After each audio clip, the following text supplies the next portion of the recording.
পদত্যাগ করেছেন নাহিদ ইসলাম। সমসাময়িক নানা বিষয় নিয়ে রাষ্ট্রীয় অতিথি ভবন যমুনায় জরুরি বৈঠকে বসেছেন উপদেষ্টা পরিষদের সদস্যরা। সেখানে আছেন সহকর্মী বেলায়েত হোসাইন, যুক্ত হব তার সাথে। বেলায়েত, নাহিদের পদত্যাগ এবং জরুরি বৈঠকের সবশেষ খবর জানাবেন আমাদের। শাফিন, উপদেষ্টা পরিষদের যে জরুরি বৈঠক সেটি এখনো চলছে। ভেতরকার খবর হচ্ছে এরই মধ্যে নাহিদ ইসলাম উপদেষ্টা পরিষদের কাছে, অর্থাৎ প্রধান উপদেষ্টা বরাবর তিনি তার পদত্যাগপত্রটি জমা দিয়েছেন। আমরা বৈঠক সূত্রে নিশ্চিত হতে পেরেছি এটি এই মাত্রই তিনি তার পদত্যাগপত্রটি জমা দিয়েছেন। এখন আসলে উপদেষ্টা পরিষদে আলোচনা চলছে এর পরবর্তীতে তথ্য উপদেষ্টার দায়িত্ব কে নেবেন। এখন পর্যন্ত দুটি নাম আলোচনায় আছে। আমাদের কাছে যেটুকু তথ্য আছে, মাহফুজ আলম তিনি তথ্য উপদেষ্টার দায়িত্ব নিতে পারেন, কিংবা প্রধান উপদেষ্টা যিনি বর্তমান প্রেস সচিব আছেন তার নামটিও আলোচনায় আছে, যদিও তিনি কিছুদিন আগে প্রেস সচিব মর্যাদা থেকে সিনিয়র সচিব পদমর্যাদায় পদোন্নতি পেয়েছেন। তবে এখন আমরা অপেক্ষা করছি কে আসলে তথ্য উপদেষ্টা হতে যাচ্ছেন। নাহিদ ইসলাম পদত্যাগ করেছেন এটি মোটামুটি একেবারেই নিশ্চিত হতে পেরেছি আমরা, এবং এটি আপনার মাধ্যমে দর্শকদেরকে জানিয়ে দিচ্ছি। বলে রাখতে চাই যে নাহিদ ইসলাম এই পদত্যাগের মূল উদ্দেশ্য এর মধ্যে দেশবাসী জেনে গেছে। তিনি নতুন একটি রাজনৈতিক দল গঠন করবেন, যার প্রধানের দায়িত্ব তিনি নিচ্ছেন। আপাতত আহ্বায়ক তিনি হচ্ছেন। নাহিদ ইসলামের ব্যাকগ্রাউন্ড যদি একটু বলি, যে নাহিদ ইসলাম আসলে এই যে কোটা সংস্কার আন্দোলনের প্রধান সমন্বয়ক ছিলেন, সেখান থেকে এক দফার আন্দোলনেও তিনি প্রধান সমন্বয়কের দায়িত্ব পালন করেছেন।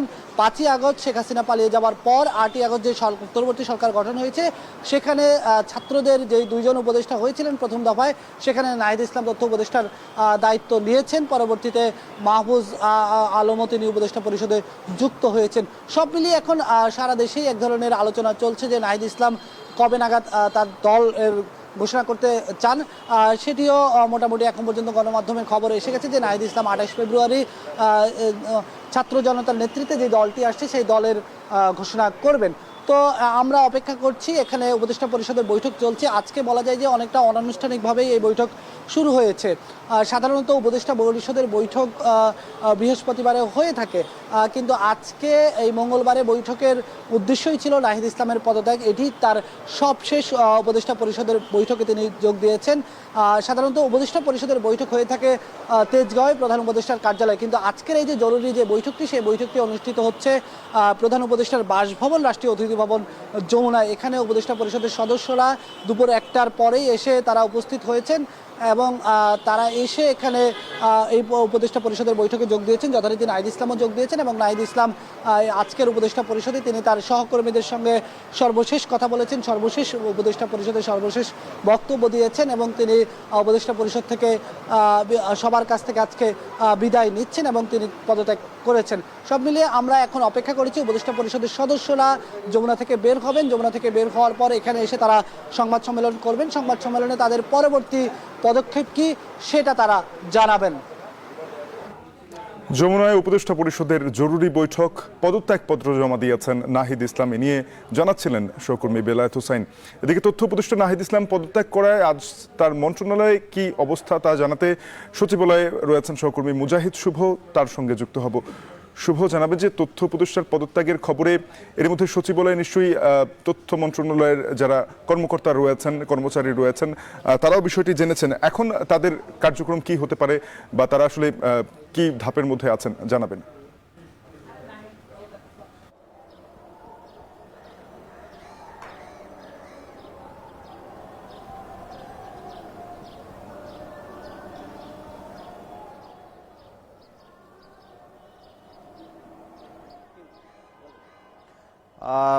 কিছুক্ষণ আগে উপদেষ্টা পরিষদ থেকে নাহিদ ইসলাম তথ্য উপদেষ্টা তিনি পদত্যাগ করেছেন, কিন্তু পদত্যাগের আগে আমরা সকাল থেকে অপেক্ষা করছি সচিবালয়ে। তিনি হয়তো তার মন্ত্রণালয়ে তিনি আসবেন, কিন্তু শুধু সকাল থেকেই নয়, মানে আজকে তো তিনি আসেননি, গতকালকেও তিনি সচিবালয়ে আসেননি, এবং কখন পদত্যাগ করবে সেটি মন্ত্রণালয়ের কাছ থেকে আমরা সেরকম কোনো তথ্য জানতে পারিনি। তবে আমরা অপেক্ষা করছিলাম, এবং এটি আসলে ধারণা করা হচ্ছিল যে উনি আজকেই যে তিনি পদত্যাগ করবেন, এটি গতকাল সন্ধ্যা থেকে কিন্তু এক ধরনের গুঞ্জন ছিল। যদিও এর আগে একটি তথ্য ছড়িয়ে পড়েছিল তিনি পদত্যাগ করেছেন, তিনি নিজে নিশ্চিত করেছেন একদিন আগে যে না, তিনি পদত্যাগ করেননি। তবে আজকে উপদেষ্টা পরিষদ থেকে সবশেষ তিনি পদত্যাগপত্র সেখানে জমা দিয়েছেন।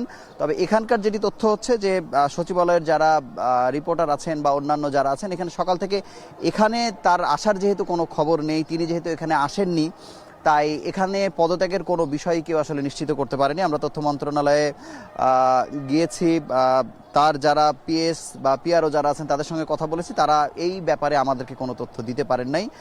তো সবশেষ বলা যায় তিনি যেহেতু পদত্যাগ করেছেন, এই বিষয়টি আজকেই সত্য প্রমাণিত হলো এবং উপদেষ্টা পরিষদ থেকে তিনি আজকে থেকে আর উপদেষ্টা থাকছেন না। এখন নতুন দলের কার্যক্রম তিনি শুরু করবেন, যেটি আসলে আগামী 28 তারিখে দুপুর 3টায় তাদের যে নতুন দলের আত্মপ্রকাশ ঘটবে, যেখানে বলা হয়েছে যে তিনি দলের প্রধান হচ্ছেন। সেটির পরে আসলে পরবর্তী কার্যক্রম বোঝা যাবে যে নতুন দলটিকে তিনি কিভাবে চালিয়ে নিয়ে যাচ্ছেন। তো এই ছিল সচিবালয় থেকে সবশেষ খবর। সহকর্মী মুজাহিদ শুভ যুক্ত হয়েছিলেন সচিবালয় থেকে। এবারে আরো অন্যান্য খবর। সেনাপ্রধান